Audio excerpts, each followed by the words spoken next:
Mau cerita kemarin habis dari luar kota. Tadi gak sempat latihan karena capek banget. Jadi cuman treadmill doang.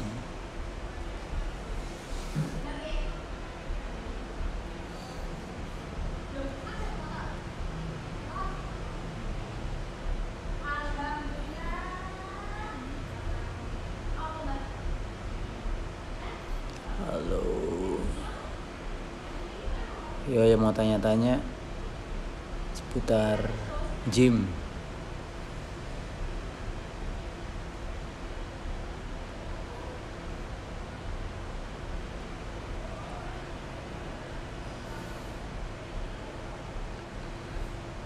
Saya jarang upload latihan karena fokus di latihannya. Biasanya kalau saya latihan malas banget harus video-video itu karena mengganggu konsentrasi. Jadi saya lebih mementingkan untuk latihan daripada syuting-syuting atau ngerekam video. Palingnya cuman beberapa aja itu setelah selesai latihannya, jadi udah tinggal nyantai, jadi baru sempet buat ngerekam atau bikin video pendek lah.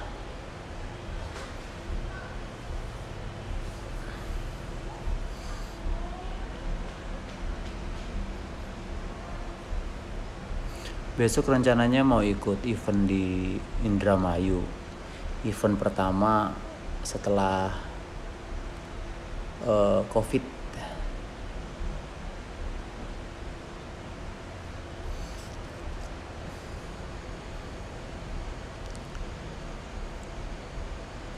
Testo puter itu juga bisa bikin otot jadi tebel. Saya kurang tahu ya kalau yang seperti itu, karena saya sendiri jarang mengkonsumsi yang seperti itu, kayak suplementasi atau semacamnya lah. Jadi saya lebih ke natural. Saya nggak pakai konsumsi apapun, kecuali cuman yang alami aja, protein memang dari alam.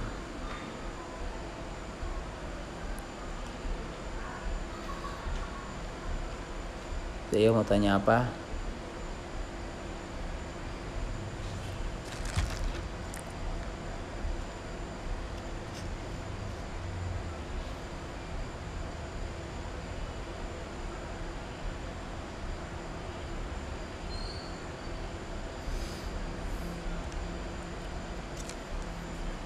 Kalau mau bikin otot tebel sih kuncinya cuman latihan aja, latihan sama naikin kalori.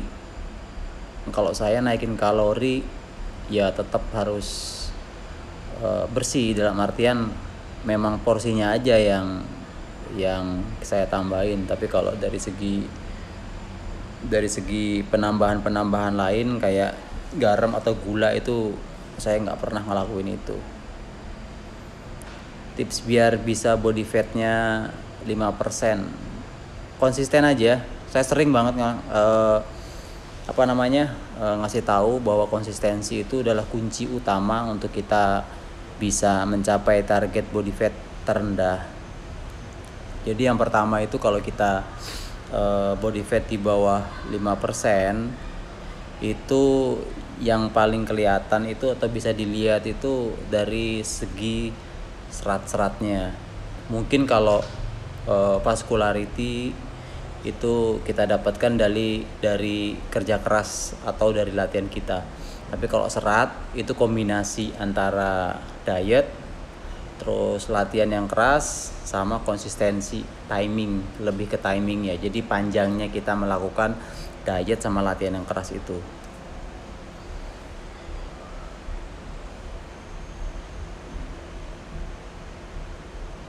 Nah, Bang, saya kan skinny fat. Oke. Kita kalau main beban sambil diet bisa bikin badan atletis, nggak harus gede kayak binaraga. Yo, pasti bisa banget. Jadi kalau skinny fat mungkin kalau saya lihat sih paling banyak fatnya di perut ya. Kalau di perut itu ya tetap kita harus juga tetap harus diet terus nanti nggak kekurangan kalorinya. Nah kita tinggiin, tapi dietnya itu diet yang dia tinggi kalori tanpa kita harus nambahin macam-macam gitu loh. Macam-macam tuh kayak garam, jadi tetap diet, cuma kalorinya yang kita naikin kayak gitu. Makanan yang alami, kalau saya protein itu ambil dari ayam. Terus cheating day kalau pas weekend itu saya ambil dari ikan, karena kan saya dapat rasa gurihnya. Terus tips lagi nih biar ayamnya nggak berasa hambar banget, itu teman-teman boleh dicoba jangan dikukus tapi di teflon. Karena kalau di teflon itu kan kita ngurangin kadar air di ayamnya, sehingga sodium yang di dalam ayam itu dia terasa lebih kerasa daripada kita kukus. Kalau kita kukus itu biasanya kita kan nambahin di situ ada penambahan air. Kalau kita tambahin air, jadi ayamnya nambah air gitu loh. Karena kan kita kukus, jadi ada uapnya, kita tambahin air, jadi rasanya itu lebih hambar daripada kita di teflon. Saya udah nyoba itu kayak gitu.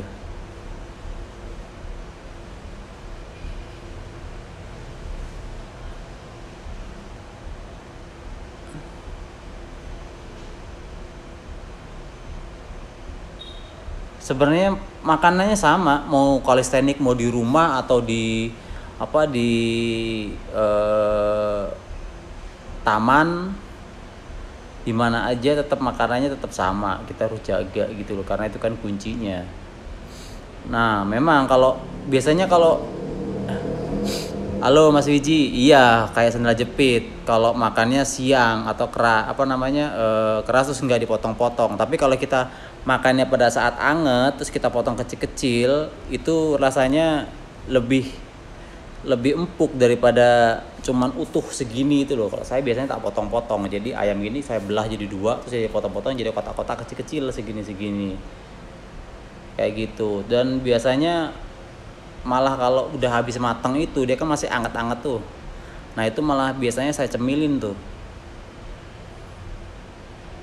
Itu bisa habis sekali cemilan itu bisa habis sekitar 200 gram ayamnya habis saya makanin aja gitu, karena gurih.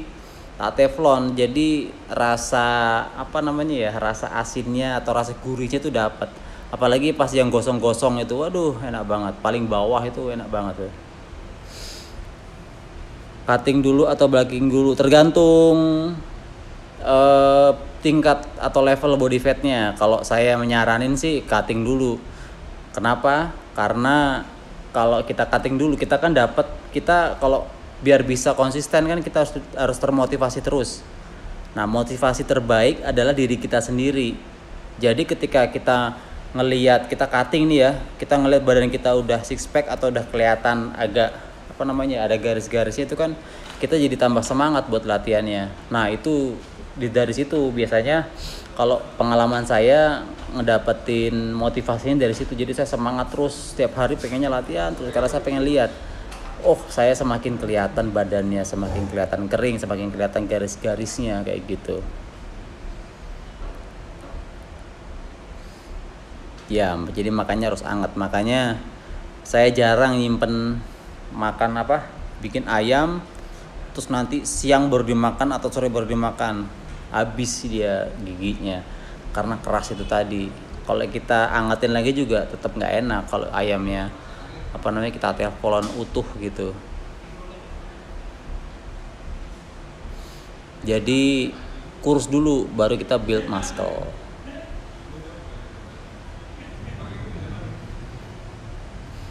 Berat badan waktu kontes itu saya 50 berapa kalau bisa nebak, 58 atau 57 beratnya. Itu kondisi fatnya sekitar 3%.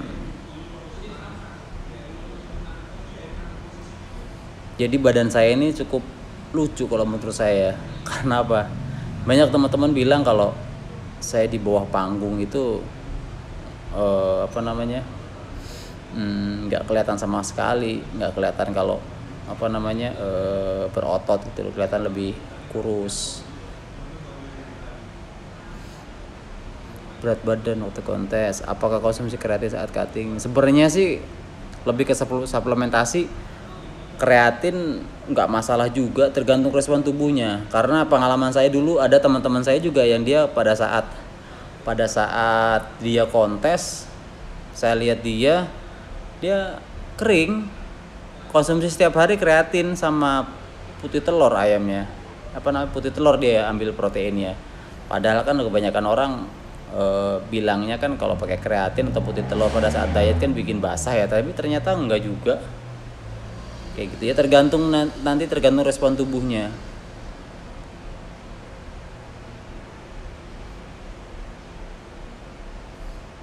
Iya betul Bro Wiji, cutting dulu. Biasanya kalau udah bulking, waduh, bablasen.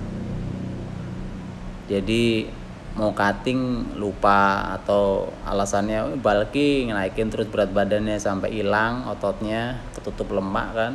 Nanti ketika dia mau balik, kok lama ya jadinya, akhirnya instan. Kalori saya nggak pernah ngitung, cuman biasanya sih saya sekali makan itu oatmeal 35 gram, lalu ayam itu 170-an, lalu nasi merah itu sekitar 70 gram dikali 4 kali saya makan. Di sela-sela itu saya makan buahnya yang saya suka itu nanas, terus pepaya, semangka.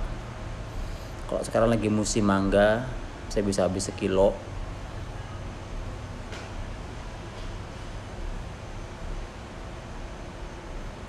Tinggi saya 168, kurus. Nah ini kalau malam makan apa enggak? Nah gini, saya biasanya makan itu paling terakhir itu jam 7:30. Jadi saya ngeset tubuh saya pada saat istirahat itu benar-benar dalam kondisi yang tidak sedang bekerja, dalam artian tidak sedang mengolah makanan untuk jadi sumber energi ya. Jadi benar-benar tubuh kita istirahat, jadi kita istirahatnya bisa maksimal, sehingga besok paginya kita nggak terlalu lapar, badannya nggak terlalu capek, jadi bangun paginya bisa lebih fresh, dan ngangkatnya dia bisa lebih maksimal pada saat pagi hari. Makanya saya kalau latihan itu sekitar jam-jam 5:30 atau jam 6 kayak gitu, jadi badannya bener-bener fresh. Karena kalau kita makan malam, habis makan terus tidur, harusnya kan badan istirahat, tapi karena kita makan, badannya bekerja. Harusnya istirahat tapi bekerja, akhirnya besok paginya capek. Itu yang biasanya yang saya lakukan seperti itu, pemikiran saya seperti itu. Jadi ngakalinnya biar besok paginya fresh itu ya, saya tidur dalam keadaan sebisa mungkin itu perut kosong.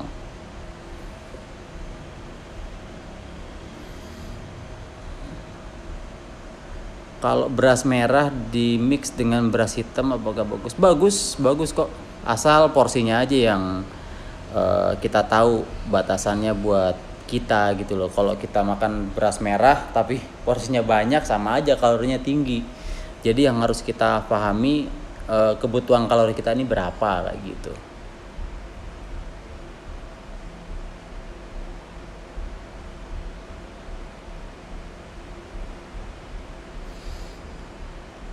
Nah, begitu cepat sekali.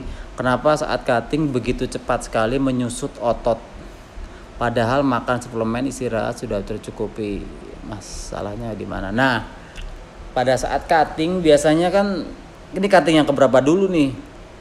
Kalau cutting yang pertama kali kita cutting, semuanya ngalamin kayak gitu. Jadi berat badan kita turun, nggak kering, malah cenderung basah.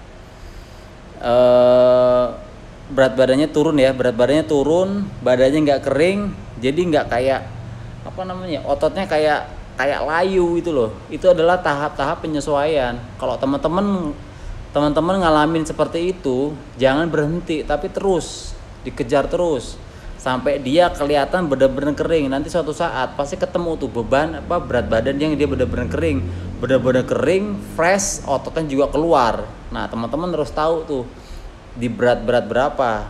Nah, nanti kalau sudah seperti itu dijaga terus. Nah, disinilah peran konsistensi itu di sini. Jadi ketika kita diet belum kering nih, wah baliknya lagi deh, ya nggak bakalan kering nantinya. Jadi kayak gitu. Jadi ketika kita berat badan kita turun, masih layu, katakanlah badannya masih layu, karena tubuh kan perlu adaptasi ya ke depan, perlu adaptasi biar dia bisa lebih perfect atau lebih peaknya dapatnya. Jadi terusin, jangan pernah putus asa, pokoknya kejar terus sampai di mana keringnya dikejar. Nanti ketika sudah kering, nah baru kita tahu, oh ini dia saya keringnya. Pasti ada di di saat-saat terakhir itu nanti kelihatan banget kita keringnya, badannya kering dan kelihatan ototnya. Nanti pasti ngalamin itu.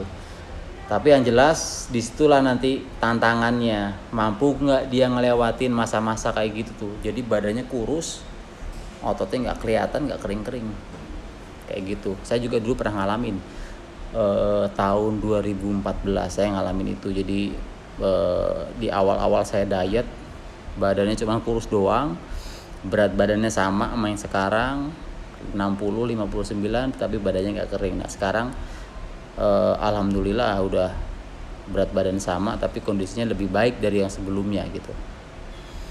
Itu juga saya dapetin juga paling sekitar 1 tahun baru dapet di peak yang sama. Setelah saya diet naik kalori, diet lagi terus kayak gitu terus. Jadi biasanya saya punya kebiasaan kalau di hari Senin sampai hari Jumat itu saya katakanlah diet ya, kita turunin kalorinya. Nanti di weekend saya naikin kalorinya. Jadi saya tambahin porsinya, bukan saya tambahin isiannya minyak itu enggak. Tetap, jadi pola makannya tetap sama, cuman di akhir minggu di weekend saya tambahin. Jadi yang biasanya makan 4 kali saya tambah jadi 5 sampai 6 kali. Kayak gitu. Jadi sabar.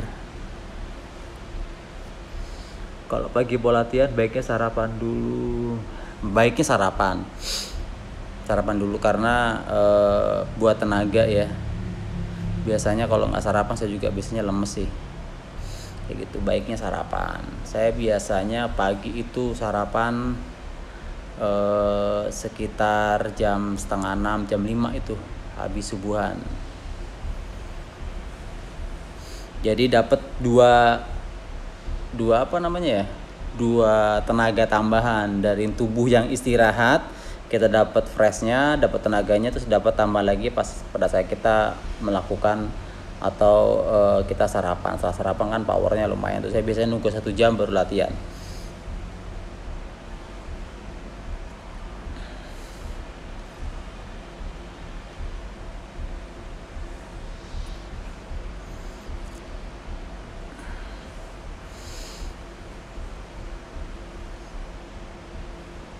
Ada tips biar pas cutting otot agak tebal dan kering.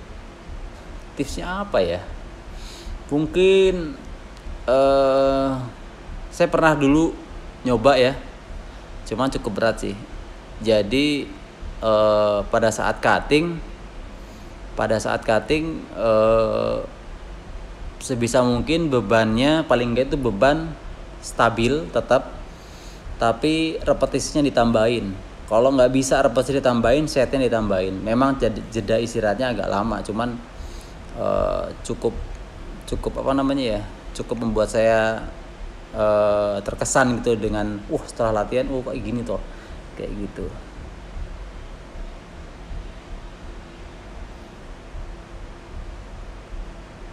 Latihannya banyakin di shock. Jadi shock itu gimana ya? agak ngotot gitu loh latihannya, tapi harus bener ngotot, jadi maksa. Repetisi nggak selesai, kita tambahin setnya, sehingga misalkan target kita 20 ya, ternyata cuman kuat 10, ya udah berhenti dulu, udah kuat lagi, udah tenaganya udah sedikit, kembali lagi, angkat lagi 10 kali lagi, jadi tetap 20.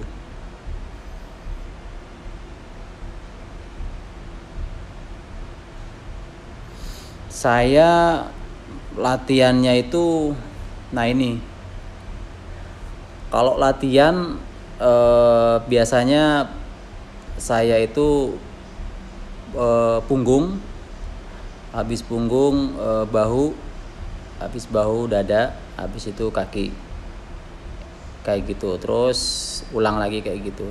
Cuman yang saya variasikan itu adalah beban yang saya variasikan. Saya jujur aja saya nggak bisa ngangkat berat-berat gitu, karena saya bench press aja, yang lainnya kuat 35, kuat 30, saya cuma kuat 20 kilo. 20 berarti cuma 40 ya, 40 kilo. Saya nggak kuat ngangkat berat-berat karena struktur tulang saya kan kecil, jadi risiko buat cederanya lebih tinggi kalau saya ngangkat berat-berat.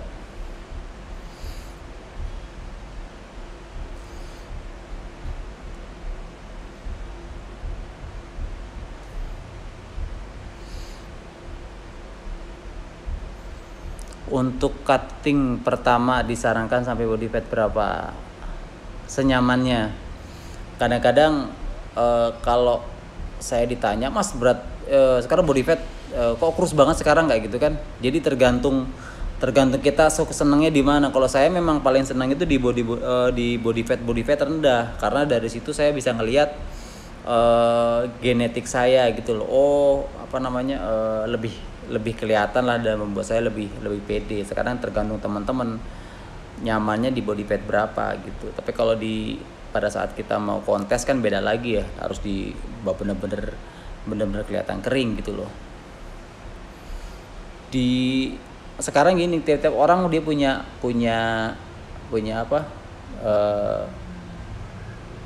visualisasi dengan body fat yang sama, tapi visualisasi yang berbeda.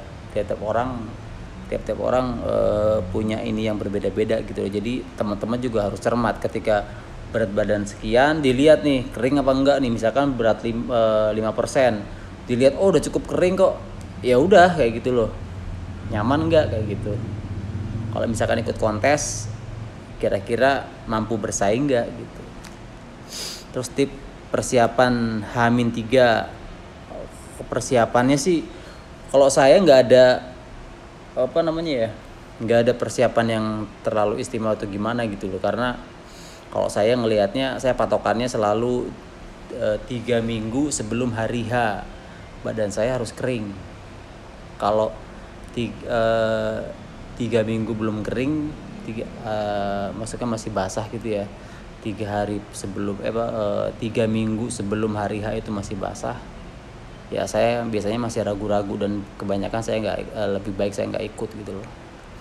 Jadi patokannya saya itu. Terus kalau 3 hari biasanya nggak ada persiapan macam-macam sih, cuman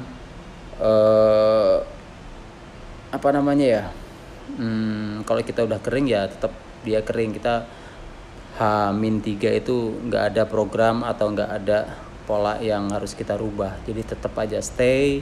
Kalau misalkan H-3 seperti itu udah bagus, sudah kering, ya udah stay aja gitu, nggak usah dirubah-rubah. Pola makan yang nggak usah dirubah, pola latihan yang nggak usah dirubah, udah stay aja gitu. Jangan cut air juga, H-3 cut air gitu ya. Wah, padahal 5 hari sebelumnya atau seminggu sebelumnya tetap aja kering, walaupun kita nggak cut air kan, kondisi kita lebih bagus, lebih fresh. Nah itu, jangan merubah pola di detik-detik atau 1 minggu, H-1 minggu. Jangan ngerubah pola latihan, pola makan, bahaya. Oke. Biasanya nanti terus gagal kan. Jadi jangan ngerubah apa-apa. Persiapan tetap aja lakuin seperti biasanya.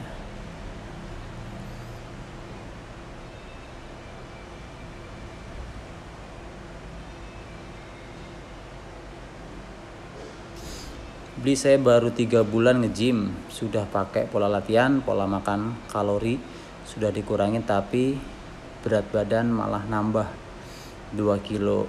Apa yang itu lemak?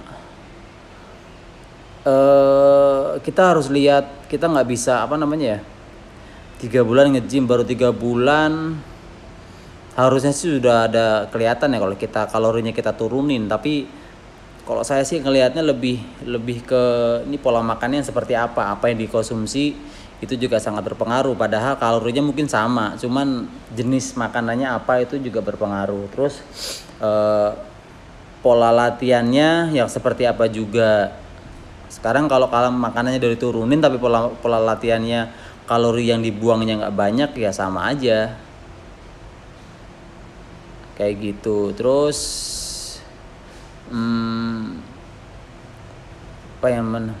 sebenarnya untuk penambahan otot sih tetap ada ya, karena kita kan latihan, tidak ada pembentukan otot, tergantung makanannya dia tercukupi nggak untuk kebutuhan proteinnya, pembentukan ototnya tercukupi apa enggak. Terus ketika dia sudah ternyata sudah tercukupin, latihannya maksimal enggak, karena kan kita latihan itu kan adalah merusak otot.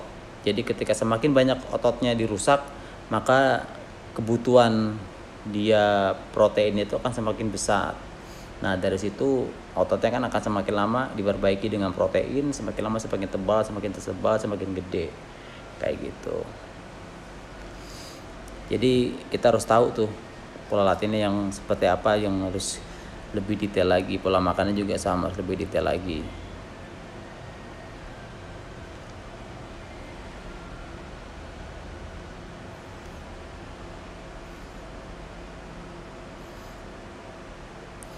Bang, makan burger kalau pas hari H? Saya nggak pernah makan yang aneh-aneh pada saat hari H.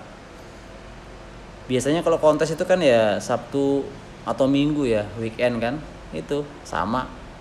Saya setiap minggu juga makan yang high kalori untuk menjaga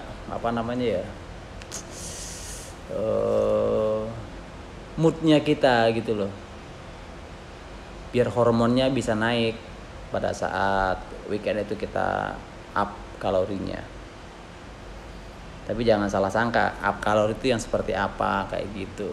Kalau saya tadi kan udah tak jelasin ya, ketika di weekend tuh saya makan bisa 5-6 kali. Kalau di weekday itu paling sekitar 4 kali makan.